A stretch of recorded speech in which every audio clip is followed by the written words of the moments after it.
Guys, നമ്മൾ ഇന്നത്തെ ഒരു വീഡിയോയിൽ സംസാരിക്കാനായിട്ട് പോകുന്നത് 2034 വേൾഡ് കപ്പിന് വേണ്ടി ഇന്ത്യ ഒരു കോ ഹോസ്റ്റ് എന്ന നിലയിൽ അത് നേടിയെടുക്കാൻ വർക്ക് ചെയ്യുന്നു എന്നുള്ള തരത്തിലുള്ള വാർത്തകളൊക്കെ കഴിഞ്ഞ ദിവസങ്ങൾ വന്നാണ്. നമ്മൾ അതിനെപ്പറ്റിയൊക്കെ സംസാരിക്കുകയും ചെയ്തതാണ്. അപ്പം ഇതുമായി ബന്ധപ്പെട്ട് ഒരുപാട് കാര്യങ്ങൾ ഇപ്പം കമൻറ്റ് ബോക്സിലും ഒക്കെ വരുന്നുണ്ട്. പിന്നെ എനിക്ക് പേഴ്സണലി തന്നെ ചിലരൊക്കെ ഇൻസ്റ്റയിലൊക്കെ മെസ്സേജ് ചോദിച്ചിട്ടുണ്ടായിരുന്നു, ബ്രോ ഇത് വന്നിട്ട് ഒരുപാട് നെഗറ്റിവിറ്റി, ഇന്ത്യയെ കൊണ്ട് അത് കൂട്ടിയാൽ കൂടുമോ, അല്ലെങ്കിൽ ഇന്ത്യ ആ ഒരു വേദിയിൽ പോയി എന്ത് കാട്ടാനാണ് എന്നൊക്കെയുള്ള തരത്തിൽ. അപ്പം I don't know it's a ഗിമ്മിക്കാണോ അല്ലെങ്കിൽ ഇത് ഒരു പബ്ലിസിറ്റി അല്ലെങ്കിൽ ആ ഒരു ഇതിൽ കണ്ണിപ്പൊടി ഇടാനുള്ള തരത്തിലൊക്കെ ആണോ എന്നുള്ളത് ആ ഒരു വിഷയത്തിലേക്ക് ഞാൻ കിടക്കുന്നില്ല. ഐ ഡോണ്ട് തിങ്ക് സോ എന്ന് വേണമെങ്കിൽ പറയാം.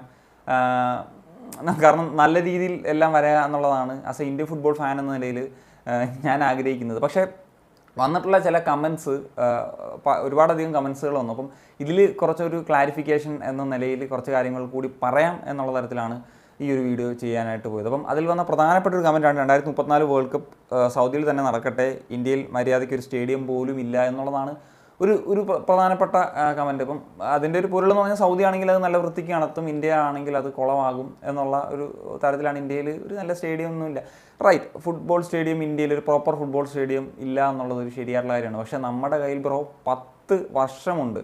സോ ഈ ഖത്തറിൽ വെച്ച് വേൾഡ് കപ്പ് നടന്ന അവർ ഈ ഇത്രയും സ്റ്റേഡിയംസ് ഉണ്ടാക്കി ഇട്ടിട്ടല്ല അവർ വേൾഡ് കപ്പിലേക്ക് അപ്രോച്ച് ചെയ്ത്. നമുക്കറിയാലോ, അത് നമുക്ക് അത്രയും ഒന്നും ആവശ്യമില്ല. ഈ ഒരു 10 വർഷം എന്ന് പറഞ്ഞാൽ അവർക്ക് കിട്ടിയതിനേക്കാൾ കൂടുതൽ സമയമുണ്ട്. അതുപോലെ തന്നെ 1-2 സ്റ്റേഡിയത്തിൻ്റെയൊക്കെ ആവശ്യങ്ങളെ വരുന്നുള്ളൂ ഈ 10 മാച്ചസ് എന്ന് പറഞ്ഞാൽ, അത് നടന്നു കഴിഞ്ഞാൽ തന്നെ. സോ ആ ഒരു ഫാക്റ്റ് ഇവിടെ അതിനൊരു റെലവൻസ് ഇല്ല എന്നുള്ളതാണ്.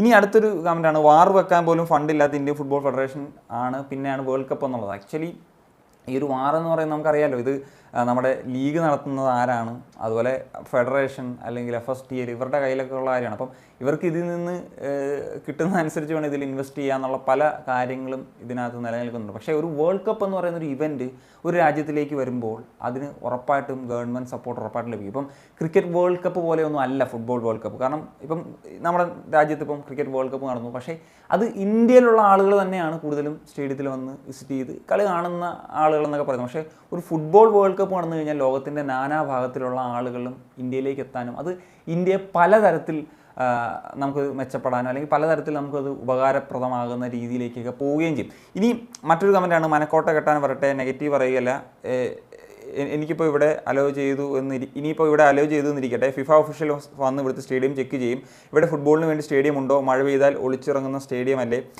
പിന്നെ 10 വർഷം കൊണ്ട് ഇവിടെ സ്റ്റേഡിയം ഉണ്ടാകുമെന്ന് എനിക്ക് എക്സ്പെക്റ്റേഷൻസ് ഇല്ല എന്നുള്ളൊരു കമൻറ്റാണ് വന്നിട്ടുള്ളത്. ആക്ച്വലി നമുക്കൊരു പ്രോപ്പർ ഫുട്ബോൾ സ്റ്റേഡിയം ഇല്ല എന്നൊക്കെ ഉള്ളത് ശരിയാണ്. പക്ഷേ ഒരു കാര്യം മനസ്സിലാക്കണം, ഈ ഫിഫ ഒഫീഷ്യൽസ് വന്നിട്ട് തന്നെയാണ് ഇവിടെ 2 ഫിഫ വേൾഡ് കപ്പ് നടന്നത്. അതായത് അണ്ടർ-17 വുമൻസും അണ്ടർ-17 മെൻസ് വേൾഡ് കപ്പും ഇവിടെ നടന്നിട്ടുള്ളത്. സോ അതൊക്കെ മാനേജ് ചെയ്താണ് 2 ഫിഫ ടൂർണമെൻറ്റ്സുകൾ സക്സസ്ഫുള്ളായിട്ട് നടത്തിയിട്ടുണ്ട് ഇന്ത്യ എന്നുള്ളത് നമുക്ക് ഒരിക്കലും വിസ്മരിക്കാൻ കഴിയാത്തൊരു കാര്യമാണ്. ഇനി ഈ മറ്റേ പറഞ്ഞൊരു കാര്യം തന്നെയാണ്, അതായത് ഒരു മെയിൻ ടൂർണമെൻറ്റ് വരുന്ന സമയത്ത് ഇത്രയും സമയമുണ്ടെങ്കിൽ ഉറപ്പായിട്ടും 2 സ്റ്റേഡിയംസ് എന്നൊക്കെ ഉള്ളത് ഒരു വലിയ കാര്യമല്ല, ഫെഡറേഷൻ അല്ല ഗവൺമെൻറ്റിന്. കാരണം ഗവൺമെൻറ്റിനും അതിൻ്റെ ബെനിഫിറ്റ്സ് ഉണ്ടാകുമല്ലോ. കാരണം ഇത്രയും വലിയൊരു ടൂർണമെൻറ്റ് ഇന്ത്യയിൽ വെച്ച് നടക്കുക എന്നുള്ളതിൻ്റെ ഒരു കാര്യം. അപ്പോൾ ഉറപ്പായിട്ടും സ്റ്റേഡിയംസ് എന്നുള്ള ഒരു കാര്യത്തിലേക്കൊക്കെ പോകും. പിന്നെ ഇങ്ങനത്തെ സ്റ്റേഡിയംസ് ഒരു പ്രോപ്പർ ഫുട്ബോൾ സ്റ്റേഡിയംസ് ഇപ്പം നോർത്തിലോ എവിടെ ആണെങ്കിൽ വന്നാൽ പോലും അവിടെ ബേസ് ചെയ്തിട്ടുള്ള ഒരു ക്ലബ്ബ് എന്താണെങ്കിലും കളിക്കും. ഇപ്പോൾ ISL ഐ ലീഗോ എന്താണെങ്കിലും അങ്ങനെ കളിക്കും. അപ്പം ആ ക്ലബ്സ് അല്ലെങ്കിൽ ആ സ്റ്റേഡിയംസ് അങ്ങനെ നിലനിന്ന് പോകും. ഇങ്ങനെയുള്ള പല കാര്യങ്ങളും ഉണ്ടാകും.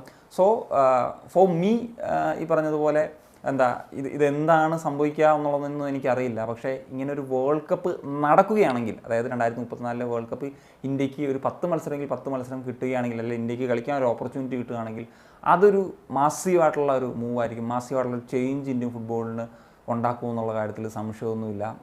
ഈ പറഞ്ഞതുപോലെ ഇപ്പം സമീപകാലത്ത് ഈ പറഞ്ഞ ഈ OCA പ്ലേയേഴ്സുമായിട്ട് ബന്ധപ്പെട്ട വാർത്തകളൊക്കെ വരുമ്പോഴാണ് ഇതെല്ലാം ഒരു തരത്തിൽ ആളുകളെ പറ്റിക്കുന്ന പരിപാടിയാണോ എന്നുള്ള തരത്തിലൊക്കെ ചോദ്യങ്ങൾ വരുന്നത്. വെയിറ്റ് ആൻഡ് സീ എന്ത് സംഭവിക്കും, ഇപ്പോൾ OCA പ്ലേയേഴ്സിൻ്റെ കാര്യത്തിലൊക്കെ എന്ത് സംഭവിക്കും എന്നൊക്കെയുള്ളത് നമുക്ക് കണ്ടറിയാം. അതുപോലെ തന്നെ ഇതേപോലത്തെ പുതിയ സ്റ്റേഡിയംസിൻ്റെ പ്ലാനിങ്സ് ഒക്കെ നടക്കുന്നൊക്കെ എന്നുള്ളത് നേരത്തെ പറയുന്നുണ്ട്, കാരണം ഒളിമ്പിക്സും ഒക്കെ ആയിട്ട് ബന്ധപ്പെട്ട്. അപ്പം അങ്ങനെയുള്ള ചേഞ്ചസ് ഉറപ്പായിട്ടും സംഭവിക്കണം. അപ്പോൾ ഇങ്ങനെ വന്ന കമൻസ് ഈ തരത്തിൽ, ഇപ്പം ഈ തരത്തിലാണ് ഇന്ത്യയിൽ വേൾഡ് കപ്പ്, അതായത് ഈ കമൻസിൽ പറഞ്ഞ പോലെയാണ് എങ്കിൽ ഒരിക്കലും നമുക്ക് എന്താ പറയുക, അതിലൊരു റെലവൻസ് ഇല്ല. ഉറപ്പായിട്ടും മറ്റ് കാര്യങ്ങളൊക്കെയാണ് നമുക്ക് നോക്കാം, വേറെ കമൻസൊക്കെയാണ് വരുന്നതെങ്കിൽ നമുക്ക് അതിൻ്റെ റെലവൻസി അനുസരിച്ച് നോക്കാം. അപ്പം അതിനൊരു ക്ലാരിറ്റി വരുത്തുക എന്നുള്ള ഉദ്ദേശത്തിലാണ് ഈ ഒരു വീഡിയോ ചെയ്തിട്ടുള്ളത്. അപ്പം നിങ്ങളുടെ ഒപ്പീനിയൻസ് തീർച്ചയായിട്ടും കമ്പോസ് ചെയ്യാൻ പറ്റുക. ഞാൻ